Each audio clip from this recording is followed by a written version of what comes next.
ধান ভাঙা চালু হয়ে গেছে, দাদু বসে বসে ভাঙছে।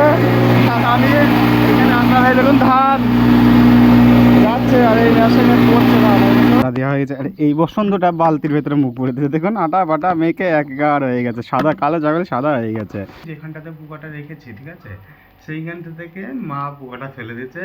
আমি জিজ্ঞাসা করছি মা পোকাটা কই, মা বলছে যে আমি ছেড়ে দিয়েছি পোকা। আর বৃষ্টি শুরু হয়ে গেছে, দেখুন রাস্তাগুলো সব ভিজে, দেখেছেন কি অবস্থা। শুভ সকাল, আপনারা কেমন আছেন? আশা করছি ভালো আছেন। আজকের ভিডিওটা অসাধারণ ভিডিও হতে চলেছে। আজকে মনে করছি যে আমাদের যে ধান ভাঙা মেশিন, আপনারা জানেন, আগের যারা ভিডিও দেখেন তারা জানেন যে আমরা ধান ভাঙা মেশিন এনেছিলাম আমরা। বাকি গাইস আজকে দাদু ধান ভাঙা অলরেডি শুরু করে দিয়েছে, ওখানে যাবো, ওখানে গিয়ে ধান ভাঙা চলছে, ওখানে গিয়ে একটু কাজ করব, মানে দাদুকে হেল্প করবো, বুঝতে পেরেছেন? তা নাহলে দাদুর বয়স হয়ে গেছে অনেকটা। ধান ভাঙছে অলরেডি দাদু, এবার আমি ওখানে গিয়ে যাবো। অলরেডি ধান ভাঙা চলছে আর দাদু বসে বসে ধান ভাঙছে, দেখেছেন? অলরেডি ধান ভাঙা চালু হয়ে গেছে, দাদু বসে বসে ভাঙছে। আর আমি এখানে আন্না ভাই দেখুন ধান যাচ্ছে আর এই মেশিনে পড়ছে না।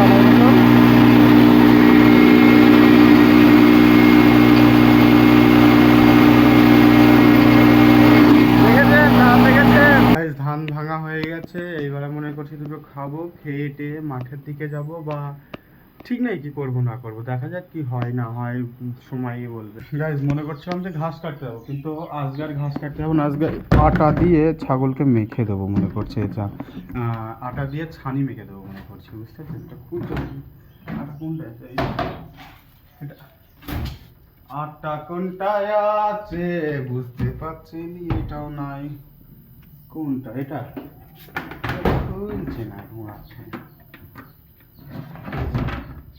অল্প একটু আটা আছে দেখুন, অল্প, একেবারেই অল্প আটা আছে। এই ছাগলগুলো কিরকম করছে দেখো, আটা দিচ্ছি বাট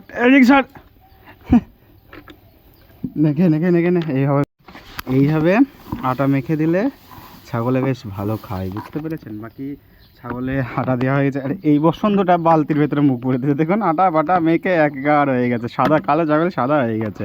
গাইস আমি গিয়েছিলাম মাটি কাটতে, এই দেখুন ট্র্যাক্টর নিয়ে, অন্য একটা মানে আমার কাকার ট্র্যাক্টরটা নিয়ে মাটি কাটতে গিয়েছিলাম, আর বৃষ্টি শুরু হয়ে গেছে, এই দেখুন রাস্তাগুলো সব ভিজে, দেখেছেন কি অবস্থা। বাড়ি চলে যাচ্ছি গাড়ি নিয়ে, কি করবো। একটু ট্র্যাক্টরটা রেখে নদীর ধারের দিকে আসলাম, মাচাতে বেশ অনেক কজন আছে, ইমরান আছে, মামা আছে, আমাদের ছোট ইমরান আছে, আই মিন এটা বড় ওটা ছোট, বাট হাইট এটা ছোট আর ওটা বড়। বাকি শারজান মামা আছে, শারজান মামার বিশাল ফলোয়ার্স, অনেক অনেক ফলোয়ার্স, ফেসবুকে প্রায় 12-13 হাজারের কাছে ফলোয়ার্স আছে শারজান মামার। বাকি গাইস একটু নদীর ধারের দিকে আসলাম, পানি পড়ছে, আর পানি এখন ছেড়ে গেছে, মাটিটাও কাটতে পারলাম না, কি করব, বাড়ি যাব, বাড়ি গিয়ে এডিটিং করবো একটু, আর সেই পোকাটা কি হয়েছে না হয়েছে সেটা দেখাচ্ছি আপনাদেরকে। গাইস অ্যাকচুয়ালি কি হয়েছে জানেন, আমি বাড়ি এসে নাওয়ার পরে দুটো খেয়েছি, খাওয়ার পরে এডিটিং করেছি, এডিটিং করার পরে এত ভাবে নিজেকে ক্লান্ত বোধ হচ্ছে ধারণার বাইরে, বুঝতে পারছেন? দিয়ে আমি কি করেছি, ফোনটা চার্জ বসিয়ে আমি বলেছি আধা ঘন্টা থেকে 1 ঘন্টার মতো ঘুমাবো। ও বাবা, ঘুম থেকে উঠতে দেখছি 6টা 6:30 বেজে গেছে সন্ধে। আমি অবাক, আবার তার উপর আরও একটা অবাক, বাড়ি এসে আমি যেখানটাতে পোকাটা রেখেছি ঠিক আছে, সেইখানটা থেকে মা পোকাটা ফেলে দিয়েছে। আমি জিজ্ঞাসা করছি মা পোকাটা কই, মা বলছে যে আমি ছেড়ে দিয়েছি পোকাটাকে। আমি বলছি কেন ছেড়ে দেবো না, বলছি আমি পোকা ভাবে ছেড়ে দিয়েছি, আমি মাকে আর কিছু বলিনি কো যে এটা হ্যান ত্যান এরকমভাবে আমি এনেছি, এরকম প্রসেসিং। মা বলছে আমি কি করবো বল, আমি কি আর জানি। মা কি করেছে, ছেড়ে দিয়েছে পোকাটাকে আমাদের বাইরে, ঘরের বাইরে। আমি কি করবো, ওই জন্য আপনাদেরকে দেখাতেও পারলাম না। খুব মানে একটা দিন ছিল আমার সাথে, বেশ ওটা কোনো ব্যাপার নাই, মা ছেড়ে দিচ্ছে, এটা কোনো ব্যাপার নাই। বাকি একটু নদীর ধারের দিকে যাবো মনে করছি।